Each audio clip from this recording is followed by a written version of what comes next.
Hi, I'm Tony Luke Jr.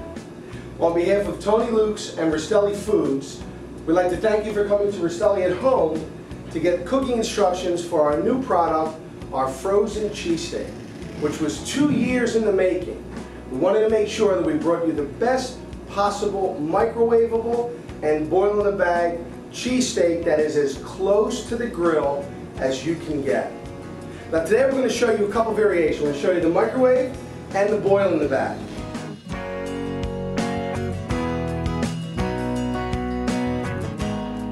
Here's your product. As you can see, you always want to put this in a microwavable dish because the product will open a little bit to let some steam out, and you don't want to get all that juice inside the microwave. Plus you want it inside the bread, not on the bottom of your microwave. So in this microwave, the perfect cooking time is 2 minutes and 10 seconds. Now there's another microwave in the building that is 3 minutes. My microwave at home is 1 minute and 30 seconds. So just adjust it, get used to it, your microwave at home, and you'll get the perfect cooking time every time. So we're going to set this at 2 minutes and 10 seconds. Alright, now it's done. Timer went off. Carefully remove the plate. Here's your steak. Once you take it out of the microwave, you want to let it sit for about 10 or 15 seconds, 30 seconds, and then you want to check the bottom of the bag.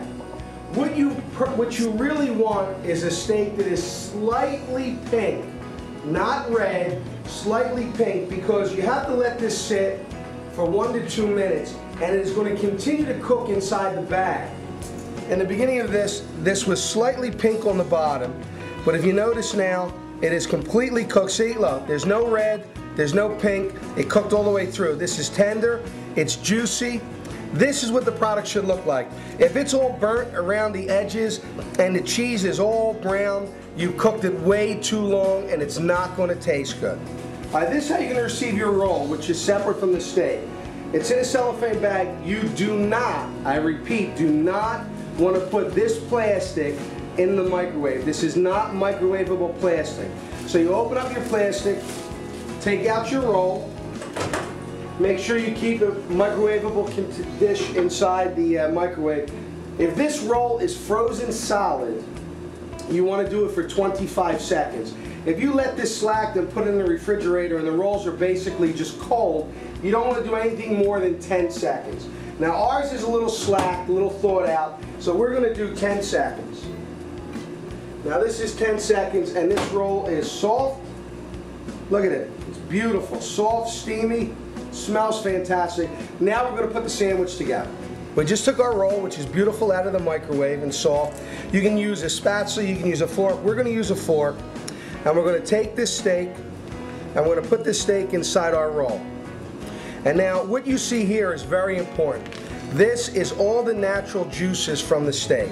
What I like to do is I like to move the steak to the side. I like to take these juices, just as I'm doing, very carefully, because this is now warm. We let this sit for the 2 minutes, and here's the best part. Cleanup is that simple. Now you just pick it up and enjoy it.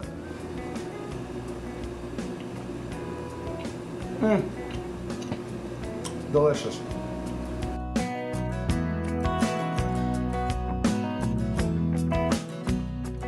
Okay, now we're going to demonstrate how to boil the product, which is an excellent way to do this for, like I said, tailgating parties, or you're having a group of people over and you need to make a bunch of them at the same time and not do one at a time in the microwave.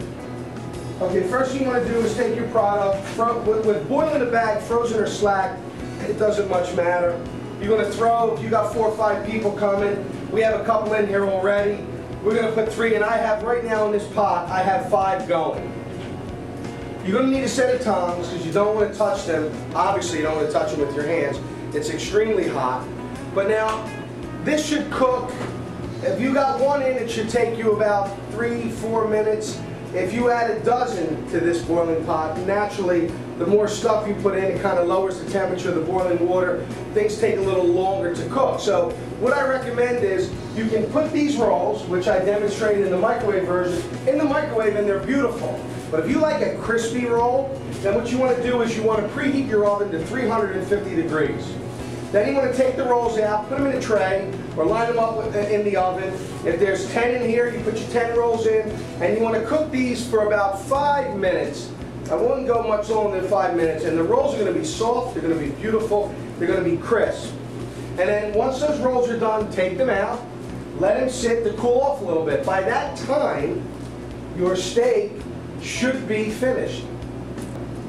Now these actually been cooking for about, we got so many in here, these were cooking for about 7 minutes. So 6, 7 minutes, 8 minutes, and I'm going to show you how to tell whether or not they're finished being cooked when we get to this side. But what you want to do is when they're done, you want to take them with a tongue, you want to take a plate so you don't get burnt, put them in your plate. Now this is how many we have going. We had done all these at the same time. Okay, once you have these plated, you're going to let these sit for about 3 minutes. Now, how you know they're done, you just take your finger and just tap it to make sure there's no red whatsoever. If it's running clear, again, the juices are clear, then it is fully cooked and it is ready to eat. One thing is very important when you boil it in the bag as opposed to the microwave. If you do not let this rest and move the cheese around, it will stick to the top of the bag. Right now it's warm. It's warm to the touch is where you should be eating it. But you want to take your fingers and you want to move the cheese around like I did. Because if not, the cheese will stick. When you cut it and we take it out, you'll notice once doing that, watch this. See, no cheese stuck to the bag. Now what I like to do, and I've done this on every show, is a ton of your flavor is in this juice. So what I like to do is take the roll, and I like to put the juice, sop up the juice in the roll. There's the juice. Now, with the fork, with the tongue, look how tender that steak is. Look at that. I mean, it's literally breaking apart. Whether you boil it or you microwave it, just enjoy it. Tony Luke saying, eat.